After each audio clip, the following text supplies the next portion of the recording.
about 27 feet, 27 to 30 feet deep. What we've done is we've run across a school of fish. There we go. And I think we got on a pile of bait down here. We're going to try to get these in. We don't know if they're walleyes or what they are. This feels like a smallmouth. Good fish. So we're using shiners. There we go, smallmouth. Now we know what we got. We're using shiners. Now we're bringing up smallmouth, folks, in 27 to 30 feet of water. And we found a bunch of fish. We ran into this cove right here. We've been fishing for quite a while this morning. It's been real cold. And having trouble locating the fish. They weren't where they were yesterday. Stan been finding them in shallow water. We ran across a bunch of fish and bait down about 28 feet. And we dropped some shiners down. We're starting to pick up a few bites and getting a few smallmouth. Today we're fishing with Captain Stan Correll from Catawba Lakes Guide Service. We want to welcome you to today's show. So stick around, don't go away. We'll be right back with another 30 minutes of action-packed outdoor television here on Lake James with Catawba Lakes Guide Service. We'll be right back.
Not this big one, but another smallmouth.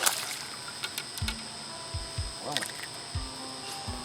there you go, Jim. Yeah, there's another small one here, Stan. Like I was saying earlier, folks, we've had to find these fish the past couple of days. That's not a very big smallmouth. If you take a look on the depth finder, Stan had been catching these fish in shallow water. And for some reason, over the past couple of days, for some reason this morning, they've moved deeper. So we've had to change our tactics and change our techniques and go to live bait. Stan's using a jigging spoon off the back of me here, if you can see him. And you know what we've done, let me get this fish in the water here. But what we've done is we've had to locate these schools of fish and put some live bait down there and catch these fish on live bait. This is probably the only technique that's going to get them today. Right off the bottom. I don't know where he is. I just set that bait down there, and there he is. Another smallmouth here, folks. There we go. He's a small one, but we're still catching fish. I'm going to have to cut that out. Stan, you got something we can cut this out with? He got that pretty deep. We don't want to hurt him. We're going to put him back in so he can fight another day. I don't think no, let's not try to get that out of there. Let's just cut it right off, all right? Well, not a very big fish, folks. In fact, that's a really small. That's a Jim special. That's right a Jim there. Carr special right there. But we're still doing the same thing and getting a few fish. I lowered that one right down there at the bottom, and when I did, I could watch on the depth finder right here, and we're watching someone. Got him, good shot. we're watching some of these folks, these fish folks, actually come off the bottom and look at our bait. That's a little bit better fishing, isn't it, Stan? Ah, he got off. Anyways, well, Stan, what's that make for you? It makes about what? I'm gonna check Stan's hooks, folks, because that's about 3 fish he's had right now that have come off, and he's had some good ones. But we've been watching on the depth finder and watching these fish come off the bottom and look at our bait. We're at 36 feet right now. We're holding our bait about 32. And every time we go over a fish, you can see the arch in the depth finder. He'll come up and look at it. That little one I caught right there, I just reached down and grabbed my rod and just picked it up a little bit just to check and make sure I had my eye on my bait down there, and that's when he hit it. I tell you, Jim, an angler's versatility is his best asset out here in the fall, because it's like we were talking about earlier. I came in here, folks, yesterday, and they were killing it on top water. And today we're fishing on the bottom at 30 feet. That's right, fishing on the bottom 30 feet. Just never know what they're going to do. Yeah, that's one thing that's a real key, folks. You know, when you come out, no matter what kind of a fish you're fishing for, whether you're fishing offshore, whether you're freshwater fishing, it doesn't matter. You need to be versatile. Just don't come out after one particular species of fish with one particular lure, because that day, what you caught them on yesterday doesn't necessarily mean they're going to be biting on that same bait today. All right, here's another smallmouth. Caught him on that turn there. All right, just barely had him in the lip. All right, well, like I said, folks, we're not getting any big ones. The big ones may be shallower, but one thing we do have right now, you know, we are on a technique that's working, catching us fish, and that's really what we're out here after, try to do, because we were on a technique here a little bit earlier that wasn't catching any fish. So let's go ahead and we'll put him back in and get another bait down there so we can catch another one. He just jumped out of the water in the back of the boat. Let me get my line out of your way. You got him? Yeah. That's a good fish too. All right, you're all set on this side of the boat. Jim finally let me catch one. Well, let's hey Stan, like I was going to say before that fish jumped behind the motor here, try not to lose this one, huh, Stan? I tell you, folks, I've had a cold day. Bad morning. I've lost half a dozen fish. All right, you ain't gonna lose that one. That's a good one. Here, I suppose I could help you net that fish, but I don't want you anywhere near my fish. A good fishing buddy would help you net you, but you did notice I said a good fishing buddy, right? Well, one thing for sure, that one fish stand makes up for all the ones I've been catching. So I'm back on the board again. Is that what you're trying to say? You're back on the scoreboard. I can't say nothing now. Good fish. Folks, if you want to come to Lake James and catch some of these smallmouth, just keep an open mind. You know, like we said before, they may be on top one morning and 35 feet the next. Right. And we're 35, almost 36 feet right now. And you got to be versatile. I don't care what species of fish it is you're fishing for. Catfish, crappies, doesn't matter, does it, Stan? You really got to be. You got to be versatile, and you got to be ready to make a change at any time. And you might look at the bait right there. One day you might be going out and catching catfish in 2 feet of water, and the next day you might have to drift for them and be catching them in 35, 40, 50 feet of water. So it's hard to say. You just got to be versatile out there, folks, and be ready to change. Don't give up. You're not catching fish, move, change bait, don't give up. Yep, try a different technique. All right, Stan. Don't need the net. How about Stan at the rate you're going to catch fish? This is it. Wow. I'll go ahead and get the net. I was going to say, how about at the record you have here today? We wait and I'll get the net and see him get close. That's a big fish, folks. You're going to see an extremely nice, if Stan can get him up here, smallmouth for Lake James. The camera probably can't get it just yet. It's good clear water, but there he is right there. Beautiful fish. Oh, this is a 5-6 pound fish right here. Beautiful fish. We can get him up here. We're using light line. That's one thing that's helping us today, because it's extremely clear water in Lake James. When you come up here, you need to really change the whole way you fish when you fish on Lake James. You're coming up here from some of the other lakes like Lake Norman and Lake Wiley, because on this clear water, some of them techniques just will not work. So we've got light tackle here, and Stan's just going to play him out. Hopefully we'll get him up here, but if we get him up, this is a beautiful fish. Don't get excited. Take your time and play him out. We've seen, there he is, coming up. There he is. Oh, nice fish. Oh man, what a fish, Stan. Just barely got him hooked. We got him in the boat though. Oh wow. I gotta shake your hand on that, man. Beautiful fish. Look at that, folks. You want to come up here and catch some smallmouth fish like that, that's a wall hanger, Stan. We ain't gonna keep him, but that's a wall hanger, man. That's a beautiful fish. Folks, this is some of the fish that Stanley Correll Jr. can put you on up here on Lake James. Now we've done several shows for him, and this is probably the 4th or 5th fish of this size we've caught doing them shows. You don't catch them all the time, but he's your fish, Stan. I'm gonna let you hold him. That way we get some pictures of him, because that's a beautiful fish right there. A picture there.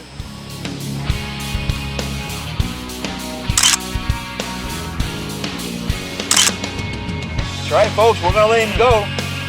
Beautiful fish. Way to go.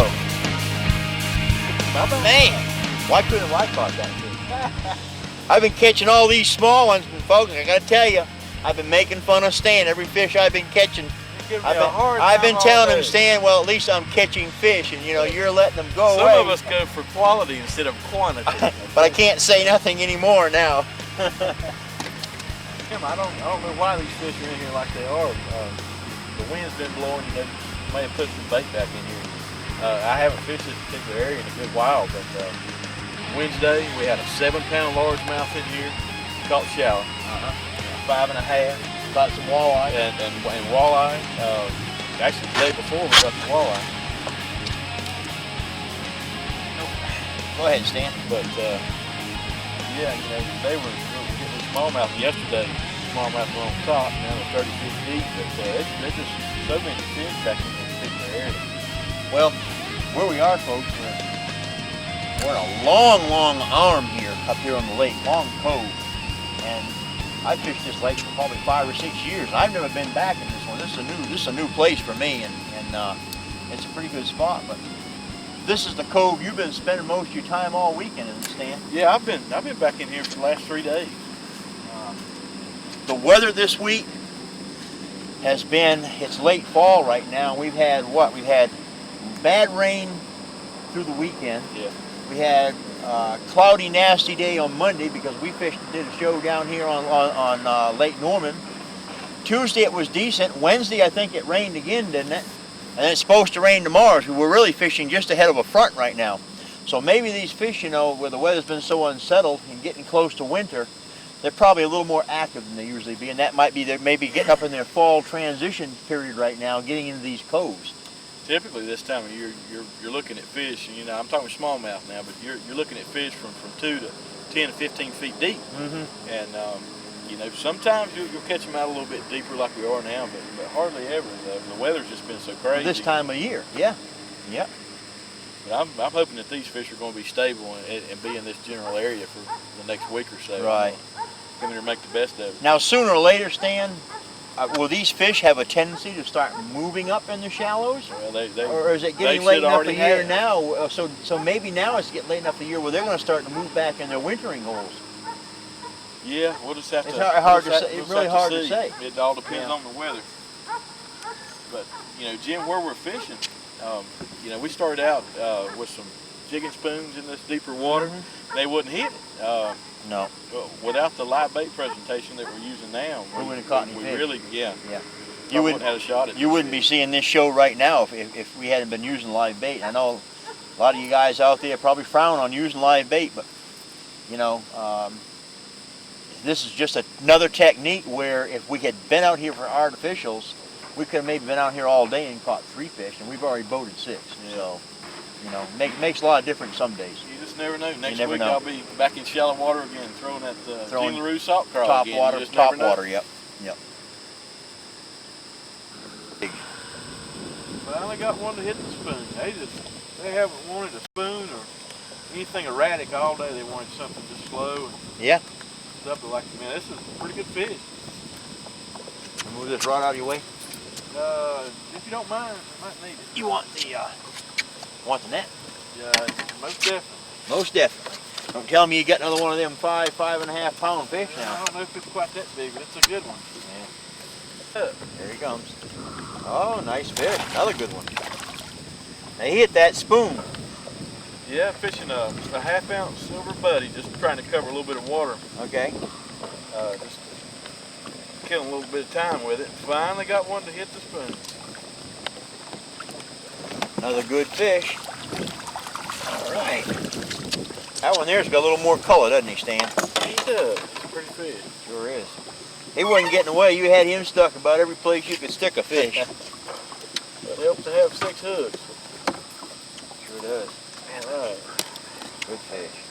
Couple of things. Pretty fish, huh? Nice fish. All right. Let me see that spoon in there a little bit. Right. This is what they call a silver buddy? Yeah. What can you tell us about that? It's a vibrating jigging bait. Okay. There's several versions similar to it out there.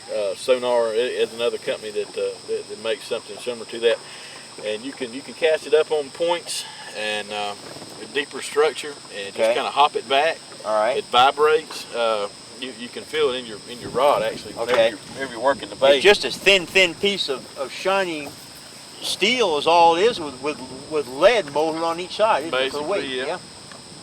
There's not much to it at all. You can really feel when you're jigging with that spoon. You can really feel it down there. Really feel it working, can't you, Stan? It feels almost like a rattle trap or something. Yeah, like it does, like a rattle trap coming in. Yeah, sure it does. Vibrate.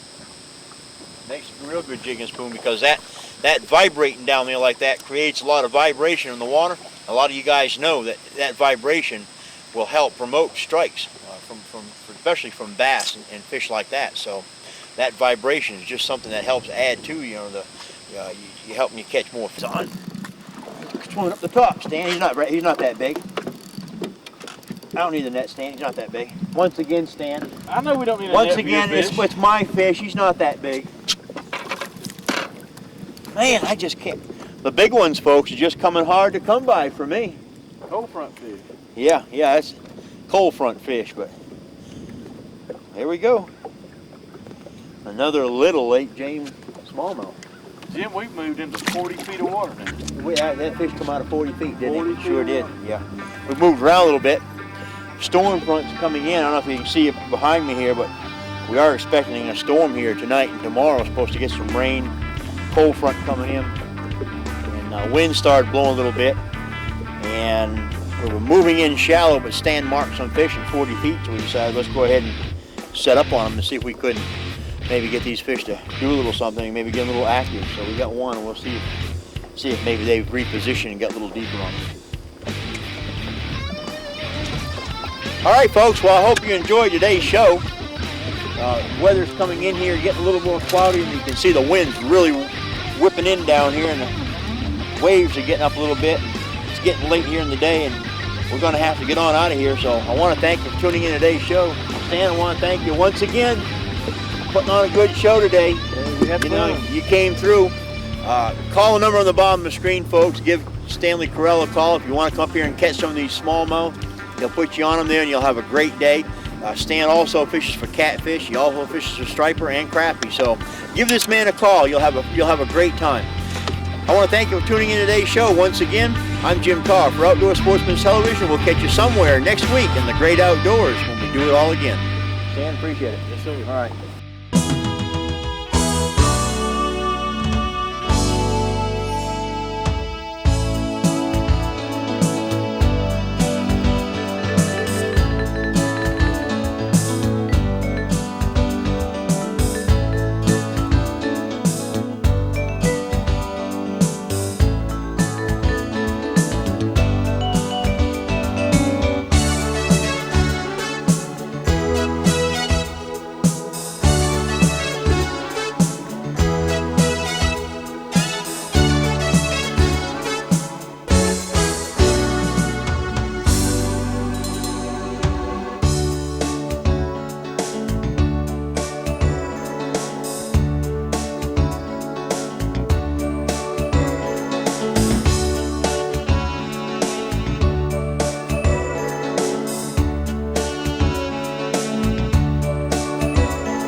Oh.